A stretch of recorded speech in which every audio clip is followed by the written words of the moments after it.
Las líneas se apagaban una tras otra mientras las órdenes seguían llegando. Yo obedecía al sistema, aun cuando el sistema ya no respondía. Cada conexión forzada dejaba otra en silencio, y la responsabilidad quedaba en mis manos. Nadie me pidió decidir, pero las órdenes ya no bastaban. El 17 de septiembre de 1944, el noroeste de Europa se encontraba en una fase avanzada de la Segunda Guerra Mundial. Tras el desembarco en Normandía y la posterior ruptura del frente alemán en Francia, los ejércitos aliados habían avanzado con rapidez hacia Bélgica y los Países Bajos. En ese contexto se inició una operación aerotransportada y terrestre limitada, concebida para acelerar el cruce del Rin y acortar la guerra en el oeste. La ofensiva, conocida por su complejidad logística y su dependencia de comunicaciones continuas, se desplegó sobre una red urbana y rural que todavía funcionaba en gran medida con infraestructura civil. En la región de Arnhem y sus alrededores, el paisaje era una combinación de zonas residenciales, pequeñas industrias, líneas férreas secundarias y una densa red de carreteras y canales. Aunque los combates se aproximaban, gran parte de la población civil seguía desempeñando tareas esenciales. Las centrales telefónicas locales, muchas de ellas operadas por empleados civiles, desde antes de la guerra, continuaban funcionando bajo supervisión alemana, con equipos antiguos y personal reducido. La red estaba sometida a una presión constante. Requisiciones militares, cortes de energía, ISA intermitentes y un tráfico de comunicaciones muy superior al habitual. En una de esas centrales, situada en un edificio discreto de 2 plantas, trabajaba un operador civil con años de experiencia previa al conflicto. Su función diaria consistía en gestionar conexiones manuales, derivar llamadas entre oficinas administrativas, servicios ferroviarios y dependencias militares locales. Era un trabajo rutinario, repetitivo, basado en procedimientos establecidos mucho antes de 1939. Cada turno comenzaba con la revisión del estado de las líneas, el ajuste del tablero y la anotación de incidencias técnicas menores. Durante la mañana del 17 de septiembre, el operador observó un incremento inusual de llamadas entrantes y salientes. No se trataba solo de comunicaciones militares alemanas, habituales en los meses anteriores, sino de un volumen irregular, con interrupciones frecuentes y solicitudes de conexión que no seguían los canales ordinarios. Algunas líneas quedaban ocupadas durante largos periodos, otras se cortaban sin explicación. El operador registró estos problemas de forma metódica, como dictaban las normas internas, sin interpretar todavía su alcance. A medida que avanzaba el día, el ruido distante de aeronaves comenzó a ser perceptible incluso dentro del edificio. No era la primera vez que se escuchaban aviones aliados, pero la intensidad y la duración eran diferentes. Poco después, llegaron instrucciones contradictorias desde autoridades locales alemanas.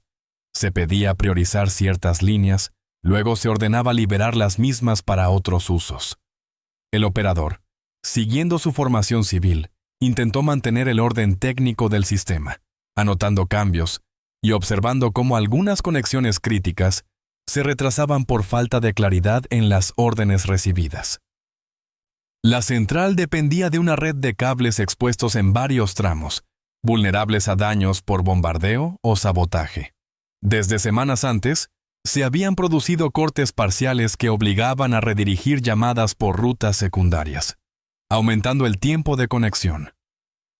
Esa mañana, varios de esos desvíos dejaron de ser funcionales. El operador detectó que determinadas líneas hacia el oeste, en dirección a los accesos del puente principal, presentaban fallos persistentes. Informó de ello al supervisor técnico asignado por las autoridades, pero la respuesta fue limitada. Se priorizaban reparaciones en zonas consideradas más relevantes desde el punto de vista administrativo. Mientras tanto, la situación operacional en el exterior comenzaba a deteriorarse. Las unidades aerotransportadas aliadas habían aterrizado en puntos dispersos, confiando en una coordinación rápida con fuerzas terrestres que avanzaban desde el sur. Esa coordinación dependía en parte de la capacidad alemana para reaccionar, redistribuir unidades y transmitir órdenes con rapidez. Las interrupciones en la red civil, aunque no diseñadas para afectar operaciones militares, empezaban a generar retrasos acumulativos en la transmisión de información local. El operador civil no tenía acceso a mapas tácticos ni a informes de situación. Su conocimiento se limitaba a lo que escuchaba de forma fragmentaria, a través de conversaciones telefónicas incompletas y a los comentarios ocasionales de mensajeros. Sin embargo, su experiencia le permitía reconocer patrones anómalos. Observó que varias llamadas solicitando conexión con puestos de mando secundarios quedaban sin respuesta o se repetían con insistencia. En algunos casos, las solicitudes se cancelaban antes de completarse, sustituidas por órdenes verbales transmitidas por mensajeros, un método más lento y menos fiable. A lo largo de la tarde, el operador comenzó a notar una discrepancia creciente entre los procedimientos oficiales y la realidad técnica. Las directrices exigían mantener la red disponible para usos militares prioritarios, pero la infraestructura simplemente no respondía a esa exigencia. Cada intento de forzar conexiones generaba más saturación. Las anotaciones en el libro de incidencias se acumulaban. Hora, línea afectada. Duración del fallo, acción tomada. Era un registro frío, administrativo, sin comentarios personales. En varios momentos, se solicitó al operador que interrumpiera conexiones civiles para liberar capacidad. Sin embargo, muchas de esas conexiones correspondían a servicios esenciales, hospitales, autoridades municipales, instalaciones de agua y electricidad. La frontera entre lo civil y lo militar se había vuelto difusa. La decisión de qué línea desconectar no siempre venía acompañada de una justificación clara, y el operador se limitaba a aplicar las órdenes recibidas, aun cuando eso implicaba dejar sin comunicación a sectores enteros durante intervalos prolongados. Hacia el final del día, los fallos dejaron de ser episódicos y pasaron a ser estructurales. Algunas rutas no se restablecieron en absoluto. El operador informó nuevamente de la situación, señalando que el tablero ya no permitía cumplir con las prioridades asignadas. La respuesta fue postergar cualquier cambio hasta recibir instrucciones superiores. No se autorizó ninguna modificación en la distribución de líneas ni en los criterios de conexión. En ese punto, la central telefónica funcionaba de manera reactiva, resolviendo problemas inmediatos sin una visión de conjunto. El operador, consciente de las limitaciones, continuó trabajando según el reglamento, aunque cada acción tenía un efecto menor del esperado. La acumulación de pequeños retrasos, cortes y desvíos configuraba un escenario en el que la comunicación local se volvía fragmentaria y lenta, justo cuando la situación militar exigía rapidez y precisión. La jornada concluyó sin un colapso total del sistema, pero con una degradación evidente de su eficacia. El operador cerró su turno dejando constancia escrita de los fallos persistentes y de las órdenes recibidas. No hubo sanciones ni reconocimientos. El trabajo quedó registrado como un día más bajo condiciones excepcionales. Afuera, los combates continuaban y la ofensiva limitada entraba en una fase crítica, mientras la red civil seguía funcionando al límite de sus capacidades. Durante la noche del 17 al 18 de septiembre de 1944, la situación operacional en la zona de Arnhem entró en una fase de mayor presión. Las fuerzas aerotransportadas aliadas, desplegadas en puntos separados de sus objetivos principales, dependían de un avance terrestre rápido que no se estaba produciendo al ritmo previsto. En paralelo, las autoridades militares alemanas trataban de reorganizar unidades disponibles con medios limitados y bajo un volumen creciente de órdenes contradictorias. La red de comunicaciones locales, en gran parte civil, se convirtió en un factor silencioso pero constante de fricción. En la central telefónica, el operador civil regresó a su turno en las primeras horas de la mañana. El estado del sistema no había mejorado.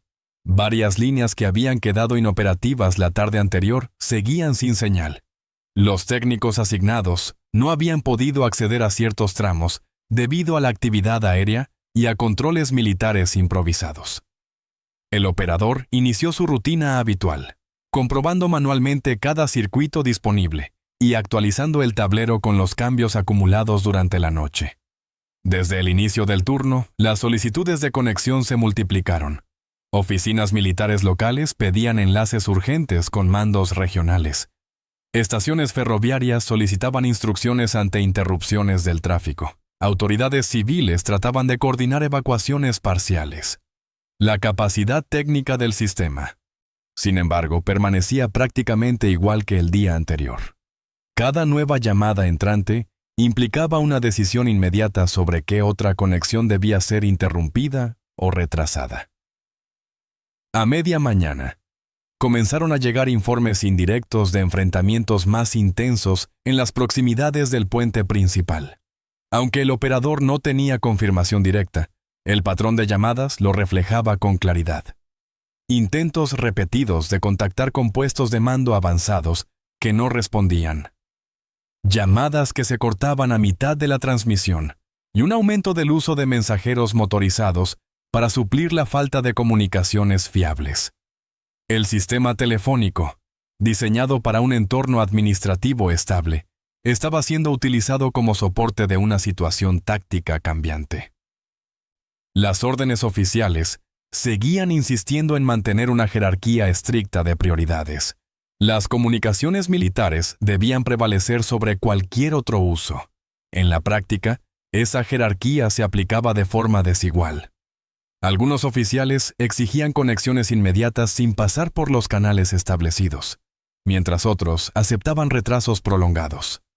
El operador, limitado por su condición civil y por la estructura rígida del sistema, se limitaba a registrar cada incidencia y a ejecutar las órdenes recibidas en el orden en que llegaban, aun cuando ese orden no respondía a la urgencia real de la situación. A lo largo del día 18 se produjeron varios cortes completos en sectores específicos de la red. Uno de ellos afectó a las líneas que conectaban con depósitos de suministros al este de la ciudad. La reparación se pospuso debido a la falta de personal técnico disponible y a la imposibilidad de garantizar la seguridad en la zona. Ese corte tuvo efectos inmediatos. Solicitudes de apoyo logístico quedaron sin respuesta, y las órdenes tuvieron que transmitirse por vías alternativas más lentas. El operador observó cómo el sistema comenzaba a mostrar signos de saturación acumulativa. No se trataba de un fallo único o catastrófico, sino de una serie de limitaciones menores que, sumadas, reducían de forma significativa la capacidad de reacción. Cada retraso añadía minutos. Cada desconexión obligaba a repetir procedimientos. La red seguía funcionando, pero lo hacía con una eficiencia cada vez menor.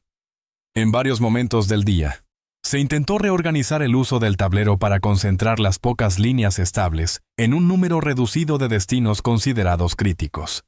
Sin embargo, esa reorganización requería autorización formal, que no llegó. Las instrucciones recibidas insistían en mantener la configuración existente y en esperar directrices superiores.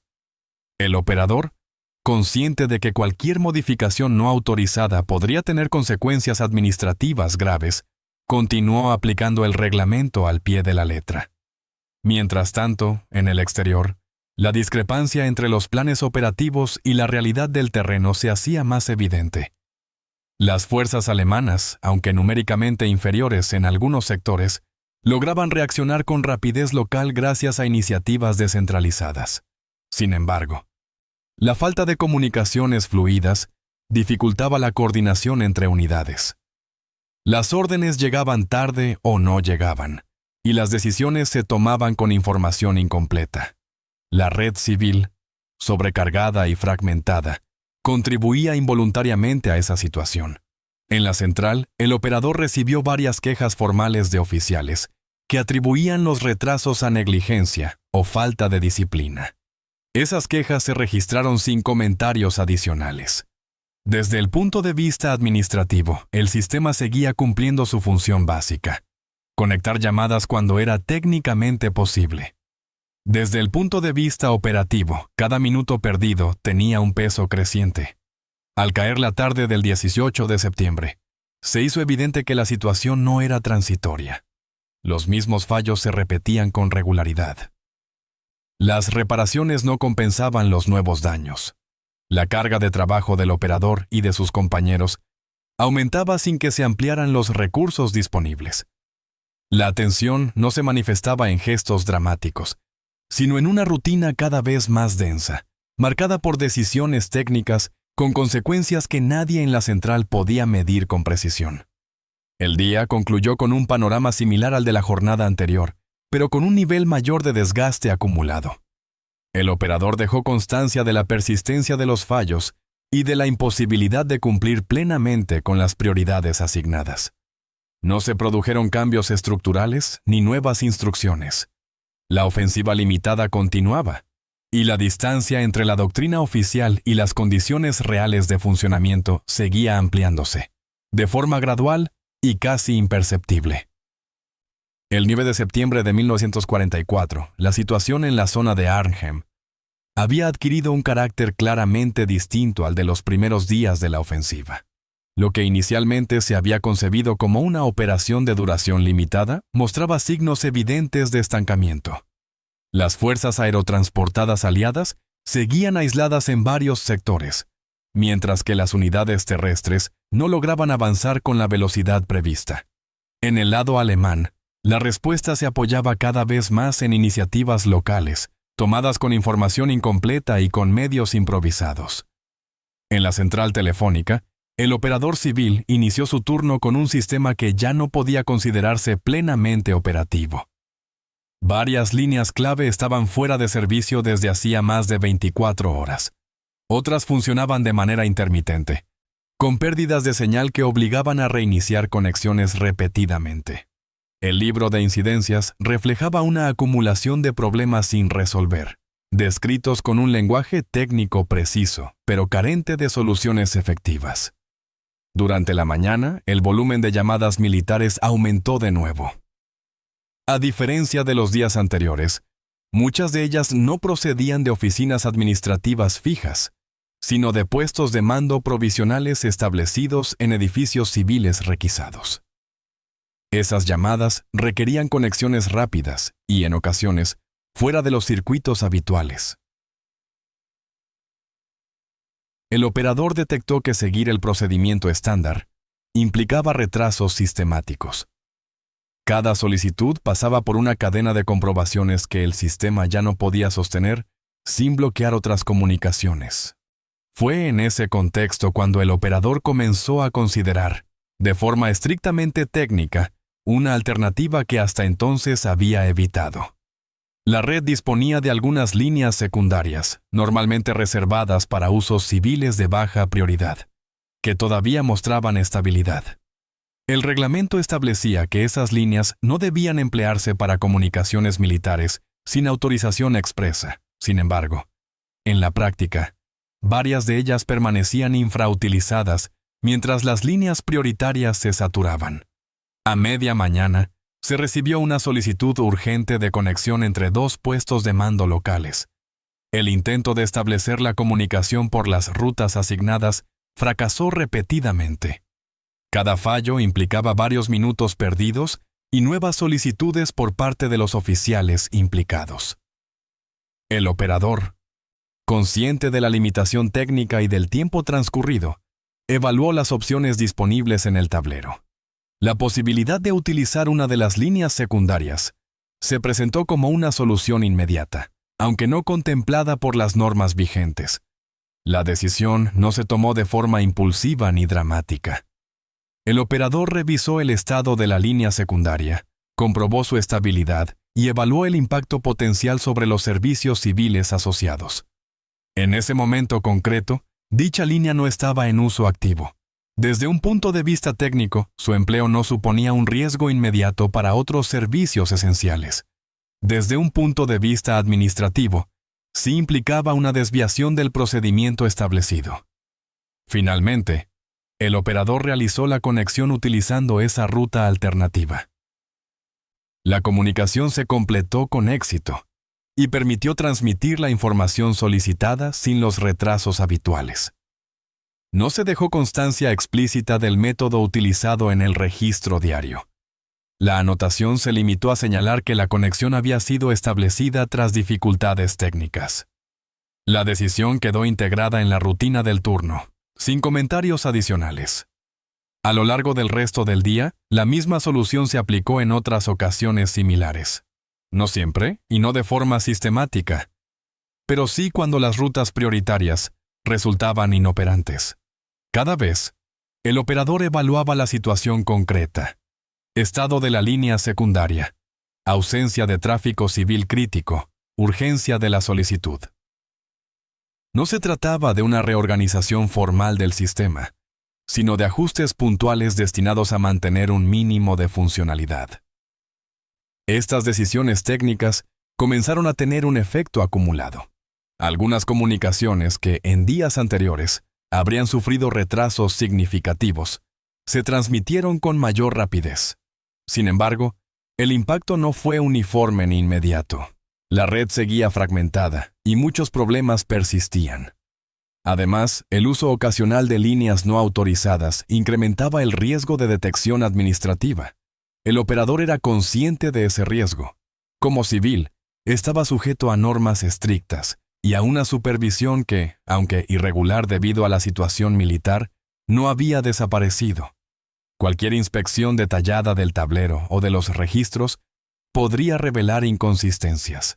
Aún así, la presión del entorno operativo hacía que la adhesión estricta al reglamento resultara cada vez menos compatible con el funcionamiento mínimo del sistema. Al finalizar el turno del 19 de septiembre, el estado general de la red seguía siendo precario. No se había producido una mejora estructural, pero algunas comunicaciones críticas habían logrado completarse gracias a decisiones técnicas no previstas por la normativa. El operador dejó constancia de los fallos persistentes y del uso intensivo del sistema, sin mencionar las rutas alternativas empleadas. La situación quedaba en un equilibrio inestable, sostenido por soluciones parciales y por la iniciativa limitada de quienes operaban la infraestructura desde posiciones civiles. El 20 de septiembre de 1944, la ofensiva limitada en la región de Arnhem había alcanzado un punto de máxima tensión operativa. Las fuerzas aerotransportadas aliadas, aisladas en varios núcleos urbanos, sufrían una presión creciente por parte de unidades alemanas reorganizadas con rapidez. Al mismo tiempo, el avance terrestre aliado seguía condicionado por cuellos de botella logísticos y por una resistencia más cohesionada de lo esperado. En ese entorno, la transmisión de órdenes y de información situacional adquiría una importancia desproporcionada respecto a los medios disponibles. La red de comunicaciones local, aún basada en infraestructura civil, se encontraba al límite de su capacidad. Las reparaciones realizadas durante la noche habían sido parciales y temporales. Algunas líneas recuperaron funcionalidad solo para fallar de nuevo horas después.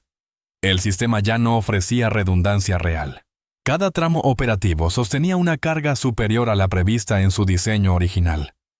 La central telefónica continuaba funcionando, pero lo hacía en un estado de fragilidad constante. El operador civil inició su turno con conocimiento pleno de esa fragilidad.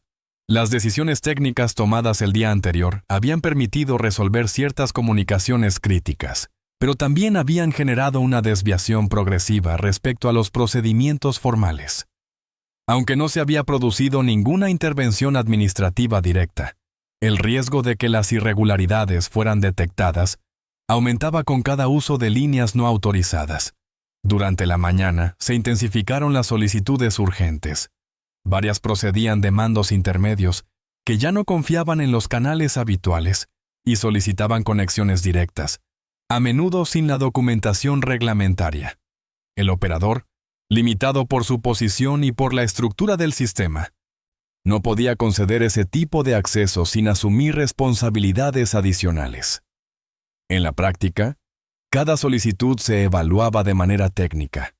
Disponibilidad de líneas, estabilidad de la conexión, impacto inmediato sobre otros servicios. En uno de esos casos, una comunicación prioritaria se vio interrumpida de forma abrupta debido a un fallo en una línea principal. El operador intentó restablecerla por los medios convencionales sin éxito. La alternativa técnica era clara. Una línea secundaria permanecía disponible y estable. Sin embargo, su uso en ese momento afectaría a un servicio civil que, aunque no militar, resultaba relevante para la gestión local. La decisión implicaba una compensación directa entre dos necesidades incompatibles. El operador optó por mantener la comunicación militar utilizando la línea secundaria, interrumpiendo temporalmente el servicio civil asociado. La interrupción fue registrada como un fallo técnico sin especificar causa. Desde el punto de vista del sistema, la decisión permitió completar la transmisión de órdenes. Desde el punto de vista administrativo, representó una vulneración más evidente de los criterios de prioridad establecidos. Este tipo de decisiones comenzó a atraer atención. A media mañana, un supervisor designado por las autoridades alemanas realizó una inspección parcial de la central. No se trató de una auditoría exhaustiva, sino de una revisión orientada a explicar las quejas acumuladas sobre retrasos y cortes. El operador respondió de manera estrictamente técnica, señalando el estado deficiente de las líneas, la falta de reparaciones completas y la saturación general del sistema. No se mencionaron las rutas alternativas ni los ajustes no autorizados. El supervisor tomó nota de las explicaciones y transmitió instrucciones generales. Mantener las prioridades oficiales, reducir al mínimo las interrupciones civiles y esperar nuevas directrices. No se introdujeron cambios estructurales, ni se asignaron recursos adicionales. La inspección concluyó sin consecuencias inmediatas, pero dejó claro que el margen de maniobra se estaba reduciendo. A lo largo del día, la presión operativa no disminuyó. Los informes indirectos indicaban que algunas unidades alemanas actuaban con escasa coordinación entre sí, mientras que otras lograban concentrar fuerzas de manera puntual. Esa disparidad reflejaba, en parte, la irregularidad de las comunicaciones. La red civil, sometida a decisiones técnicas locales, contribuía de forma indirecta a un panorama operativo fragmentado. El operador continuó aplicando ajustes puntuales cuando lo consideraba estrictamente necesario. Cada decisión se tomaba con cautela, evaluando no solo la urgencia inmediata, sino también el riesgo de una intervención administrativa. El trabajo dejó de ser una aplicación mecánica del reglamento y pasó a convertirse en una gestión constante de compromisos técnicos. No hubo gestos visibles de desafío ni declaraciones explícitas. Todo se desarrolló dentro de la rutina diaria de un servicio que intentaba mantenerse funcional. Al final de la jornada del 20 de septiembre, la situación general seguía siendo crítica. La red no había colapsado, pero funcionaba gracias a soluciones improvisadas y a la tolerancia tácita de un sistema de supervisión sobrecargado. El operador cerró su turno con un registro detallado de fallos, interrupciones y tiempos de conexión, manteniendo el lenguaje técnico habitual. No se reflejaron las decisiones no reglamentadas que habían permitido sostener algunas comunicaciones clave. La ofensiva limitada continuaba sin una resolución clara.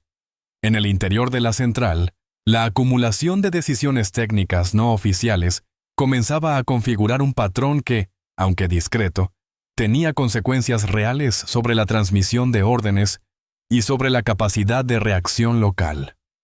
El equilibrio entre obediencia administrativa y funcionalidad práctica se volvía cada vez más difícil de sostener. El 21 de septiembre de 1944, la situación en Arnhem y en los accesos al Bajo Rin había perdido ya el carácter de ofensiva rápida. Las fuerzas aerotransportadas aliadas que habían logrado mantener posiciones lo hacían en condiciones cada vez más precarias, mientras que otras habían sido obligadas a replegarse o se encontraban aisladas. El avance terrestre no consiguió enlazar de forma decisiva con todos los puntos previstos. La operación, concebida como limitada en el tiempo, se prolongaba sin los resultados esperados. En ese contexto, la red de comunicaciones local comenzó a experimentar una reducción progresiva de la presión. no porque la situación militar se estabilizara, sino porque la capacidad de transmitir órdenes había disminuido hasta un nivel mínimo aceptable. Varias unidades alemanas operaban ya de forma autónoma, recurriendo a enlaces directos, mensajeros o decisiones descentralizadas. La central telefónica civil, aunque seguía activa, dejó de ser un nodo crítico para determinadas funciones operativas. El operador civil continuó desempeñando su labor durante los días siguientes, con un volumen de llamadas menor y con menos solicitudes urgentes. Algunas líneas quedaron definitivamente fuera de servicio sin ser reparadas.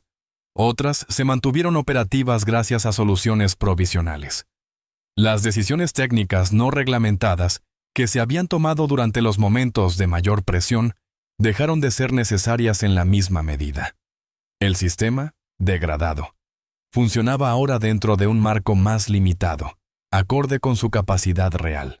No se produjo ninguna investigación formal inmediata sobre el funcionamiento de la central durante los días críticos.